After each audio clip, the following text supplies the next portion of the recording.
Պարոն Վարդազարյան, պետք է խնդրեմ տեղեկացնեք մեր հաղթանակի զբոսայգուն եւ Բաբայան փողոցին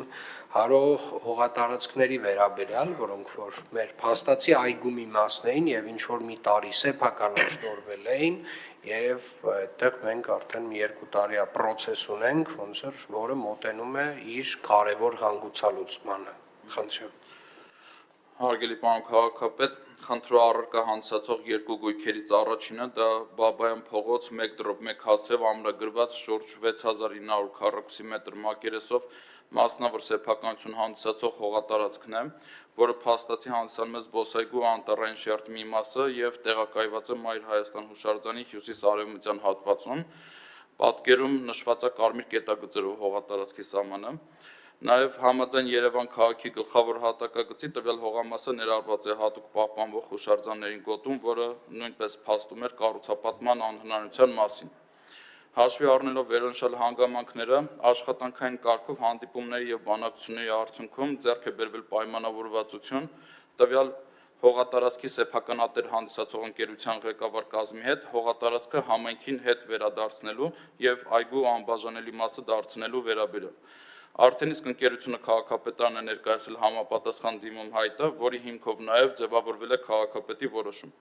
Նաև օգտվելով առիթից ուզում եմ շնորհակալություն հայտնել ՌԻԴ ընկերության ղեկավար կազմին։ Երկրորդ հողատարածքը 2000 քառակուսի մետր մակերեսով, որը հարում է տվյալ հողատարածքին Բաբայան 1/1 հասցեին եւ պատկանում է նույն ընկերությանը, չնայած այն հանգամանքին, որ իրավական սահմանափակում կառուցապատման համար ըստ տարածական պլանավորման փաստաթղթերի չունի, սակայն նշված տարածքում միջավայրին ոչ համահունչ կառուցապատումը բացառելու նպատակով հողամասի փոխանակման առաջարկ է ներկայացվել համայնքի սեփականություն հանդիսացող այլ հողատարածքի հետ։ Ամփոփելով այս ամենը, կուզեմ հստակ նշել, որ արդյունքում գեներացվում է շուրջ 9000 քառակուսի մետր հողատարածք, որը որ նախատեսվելու է հանրության օգտագործման համար։ Շնորհակալ եմ, պարոն Վարդազարյան, սիրելի երևանցիներ, սա Երևանի քաղաքապետարանի կարևորագույն մոտեցումներից մեկն է, երբ որ հանրային այգիների, հանրային տարածքների, նույնիսկ սեփականացրած հատվածները վերադարձվում են քաղաքին եւ իրականում սա մեր հաղթանակի զբոսայգու անբաժանելի մի մասն է եղել այս հողատարածքները եւ որոշակի մասնավոր գործընկերների հետ բանակցություններից հետո խնդիրը լուծել ենք եւ վերադարձնում ենք համայնքին եւ այստեղ գալիս է հաջորդ հարցը Տիկին Թևանյան ինչ ունենք հաղթանակի զբոսայգու ծրագրի հետ կապված ինչ process-ում է Հարգելի պարոն քաղաքապետ, հաղթանակի զբոսայգու ժամանցային հատվածի արդիականացման ծրագրի հետ կապված մենք ունենք կառուցապատման պայմանագիր կնքված ուրախ ժամանց ՍՊ-ի հետ, որի կառուցապատման ժամկետի ավարտից հետո համայնքը օրենքով սահմանված իրավասության շրջանակներում ցանկություն չի հայտնել երկարացնելու պայմանագրի գործողության ժամկետը եւ լուծել է կառուցապատման պայմանագիրը համապատասխան ձևով գրանցելով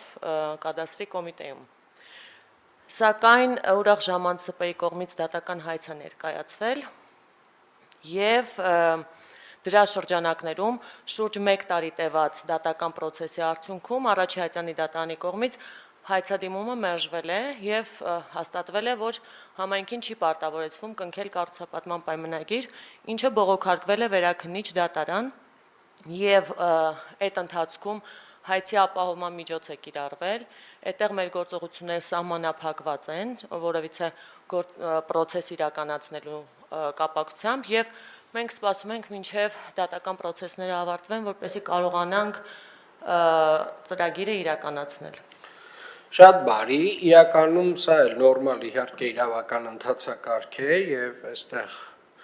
պետք է դանդաղ շտապենք, ինչպես ասվում է, բայց այնուամենայնիվ ուզում եմ նաեւ հստակ արձանագրել, որ համայնքային շահերը վստահորեն վեր են որևէ ինդիվիդուալ շահից, այսինքն մեծամասնության ընդհանուր քաղաքի շահը, երևանցիների շահը չի կարող ստորադասվել որևէ մեկի, չգիտեմ, 98 թվականին արդեն տենց հոտած պայմանագրին։ ստորադասվել եւ ես կարծում եմ, որ սա ամենակարևոր մոտեցումն է, որ վերջերս մենք նաեւ արձանագրում ենք դատական որոշումներով, որի համար շատ շնորհակալ եմ մեր դատական համակարգի գործընկերներին եւ այս տրամաբանությամբ նաեւ կոնսերվատորիայի դիմացի այգին վերադարձավ քաղաքին եւ սկսեց շունչ ստանալ այդ այգին եւ չորացող ծառերի փոխարեն սկսեց այդտեղ ինչ որ աշխատանքներ իրականացվել եւ հիշեցնեմ նաեւ Ակբա բանկի հետ մենք այդտեղ ստորագրեցինք հուշագիր եւ Ակբա բանկը եւ Երևան քաղաքը ներդրումային ծրագիր են իրականացնելու այգում եւ եւս մի նմանատիպ ծրագիր էլ իհարկե կիրականացվի Հաղթանակի այգում, երբ որ իրավական այս բոլոր գործընթացները ավարտին հասցվեն, որոշակի պարբերականությամբ դուք ինֆորմացիա կտրամադրեք իրավիճակի վերաբերյալ։ Շնորհակալ եմ։ Հավանիչ տեսանյութը եւ բաժանորդագրվիչ նորությունները բաց չթողնելու համար։